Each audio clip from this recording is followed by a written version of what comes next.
Hello दोस्तों, latest exam GK में आप सभी का स्वागत है। आज की वीडियो में हम अलंकार से संबंधित टॉपिक अनुप्रास अलंकार को आसान शब्दों में समझेंगे और इसके साथ साथ इसकी 40 प्लस महत्वपूर्ण उदाहरण भी करेंगे जो कि आपकी परीक्षा में जरूर पूछी जा सकती हैं। दोस्तों, वीडियो से संबंधित अगर आपके पास कुछ सुझाव हैं या हिंदी के किसी स्पेशल टॉपिक पर आप वीडियो चाहते हो तो अपने कीमती सुझाव कमेंट बॉक्स में जरूर दें।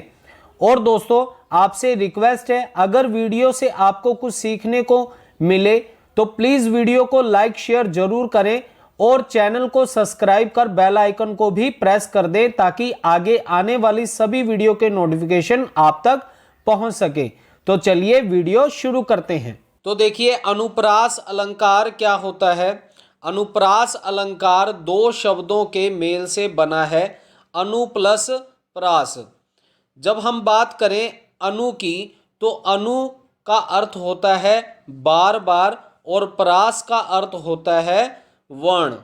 जब किसी वर्ण की बार बार आवृत्ति हो और उससे जो चमत्कार उत्पन्न होता है उसे ही अनुप्रास अलंकार कहा जाता है। अब सीधे सीधे शब्दों में कहा जाए कि जब किसी वर्ण की आवृत्ति बार बार हो उसे अनुप्रास अलंकार कहा जाता है।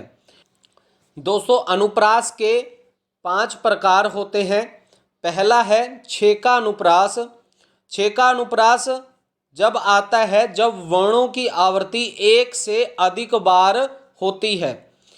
दोस्तों, इसको याद करने का एक तरीका है कि जब भी आपसे पूछा जाए छेका अनुप्रास क्या होता है तो वहां क्या आएगा, वर्णों की आवृत्ति एक से अधिक बार होती है।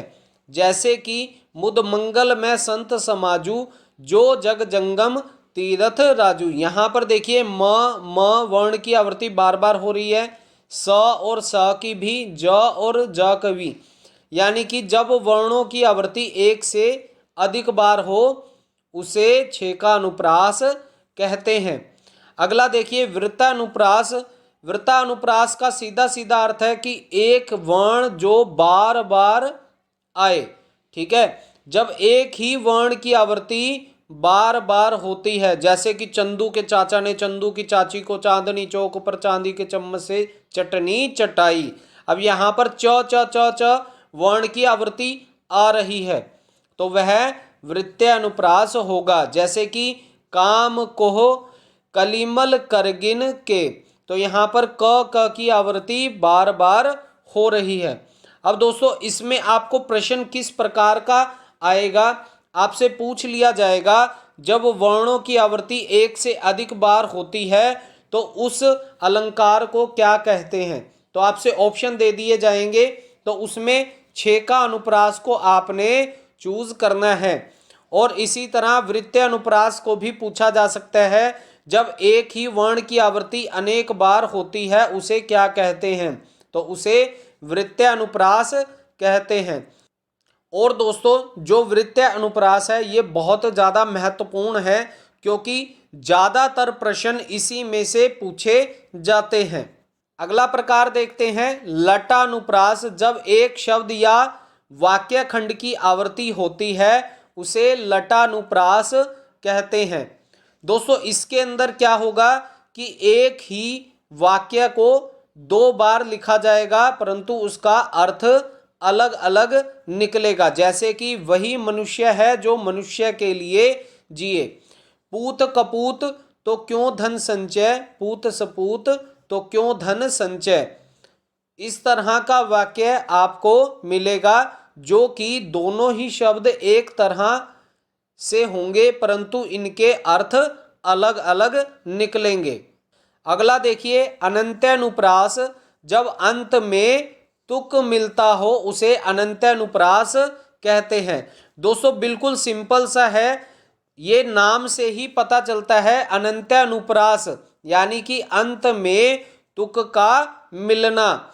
जैसे कि उदाहरण के तौर पर देखिए, मांगी नाव न केवट आना, कही तुम्हार मरमू मैं जाना।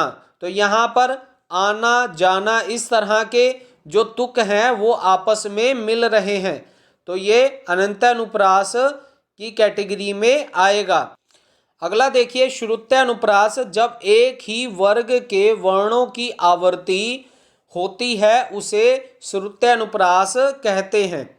अब इसे याद कैसे रख सकते हैं, देखिए श्रुत्य जब हम बोलते हैं तो थ द ध न, तो एक ही वर्ग के वर्णों की आवृत्ति होती है, ठीक है, और यह सुनने में भी बहुत आकर्षित लगता है। इसकी उदाहरण देखते हैं, दीनांत था थे दीनानाथ डूबते, साधेनु आत ग्रह ग्वाल बाल थे। अब इसमें देखिए तो थ द ध न इन वर्णों की आवृत्ति बार बार हो रही है, इसलिए यह श्रुत्यानुप्रास होगा, ठीक है, बहुत ही इंपॉर्टेंट है ये दोस्तों। इसे एक बार फिर देख लेते हैं। अनुप्रास अलंकार वह होता है जो दो शब्द से मिलकर बना है। अनु प्लस प्रास, अनु का अर्थ है बार बार तथा प्रास का अर्थ होता है वर्ण। जब किसी वर्ण की आवृत्ति बार बार आए उसे अनुप्रास अलंकार कहते हैं। और दोस्तों अनुप्रास अलंकार के 5 प्रकार हैं। प्रथम है छेकानुप्रास, जहां वर्णों की आवृत्ति एक से अधिक बार हो वहां छेकानुप्रास होता है। वृत्त्यानुप्रास, जब एक ही वर्ण की आवृत्ति अनेक बार होती है तो वह वृत्त्यानुप्रास होता है। फिर है लटानुप्रास, जब एक ही शब्द या वाक्य खंड की आवृत्ति होती है उसे लटानुप्रास कहते हैं। अगला है अनंतानुप्रास, जब अंत में तुक मिलता है उसे अनंतानुप्रास कहते हैं, जैसे आना जाना। श्रुत्यानुप्रास, जब एक ही वर्ग के वर्णों की आवृत्ति होती है वह श्रुत्यानुप्रास होता है। और दोस्तों अनुप्रास अलंकार के कुछ उदाहरण हैं, इन्हें भी देख लेते हैं। कलिंदी कूल कदम की डरनी, तो यहाँ पर क वर्ण की आवृत्ति हो रही है। दूसरा उदाहरण देखिए, कर कानन कुंडल मोर पखा, ये भी मोस्ट इंपोर्टेंट है, यहाँ पर भी क वर्ण की आवृत्ति हो रही है। अगला देखिए, मधुर मधुर मुस्कान मनोहर मनुज वेश का उजियारा, तो यहाँ पर म वर्ण की आवृत्ति बार बार हो रही है। अगला देखिए, कल कानन कुंडल मोर पखा उर्पा बनमाल विराजती है, तो यहाँ पर भी क वर्ण की आवृत्ति बार बार हो रही है। अगला देखिए, सुरभित सुंदर सुखद सुमन तुम पर खिलते हैं, तो यहाँ स वर्ण की आवृत्ति बार बार हो रही है। तो दोस्तों जब आप वर्णों की आवृत्ति को बार बार देखें तो वहाँ अनुप्रास अलंकार हो जाएगा। देखिए, कायर कपूत कपूत कुचली यूं ही मर जाते हैं, तो यहाँ क वर्ण की आवृत्ति हो रही है। चारू चंद्र की चंचल किरणें खेल रही थी जल थल में, मोस्ट इंपोर्टेंट है दोस्तों। जितने भी मैंने ये उदाहरण रखे हैं ये मोस्ट इंपोर्टेंट उदाहरण हैं जो एग्जाम में आपके पूछे जा सकते हैं। अगला उदाहरण देखिए, तरनी तनुजा तट तमाल तरुवर बहुछाए, मोस्ट इंपोर्टेंट ये भी है, ठीक है। यहाँ पर त वर्ण की आवृत्ति बार बार हो रही है। अगली उदाहरण देखते हैं, बल बिलो की बहुत मेज बचा, तो यहाँ पर भी ब वर्ण की आवृत्ति हो रही है। नेक्स्ट उदाहरण देखिए, कानन कठित भयंकर भारी घोर घाम बारी व्यारी, तो यहाँ पर क भ ध घ घ ब और ब वर्ण की आवृत्ति बार बार हो रही है। अगली उदाहरण देखिए, जेना मित्र दुख होही दुखारी तिन्ही विलोकत पातक भारी, तो यहाँ पर शब्दों की आवृत्ति अंत में हो रही है, दुखारी और भारी, तो ये कौन सा अनुप्रास हो जाएगा कमेंट बॉक्स में कमेंट कर जरूर बताएं।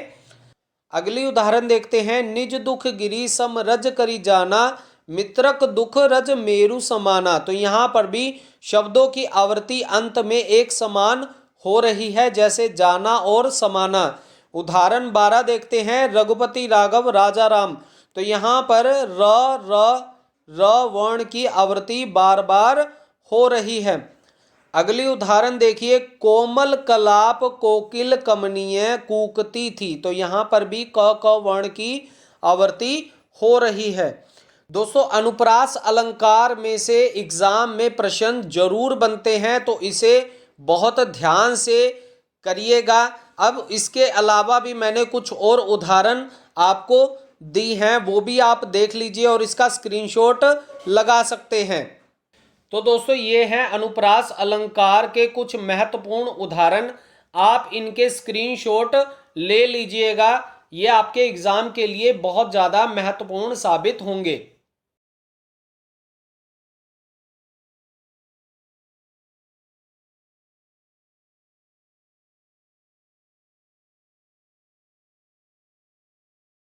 तो दोस्तों, ये था अनुप्रास अलंकार, जो कि आपके एग्जाम के लिए बहुत ज़्यादा महत्वपूर्ण होगा।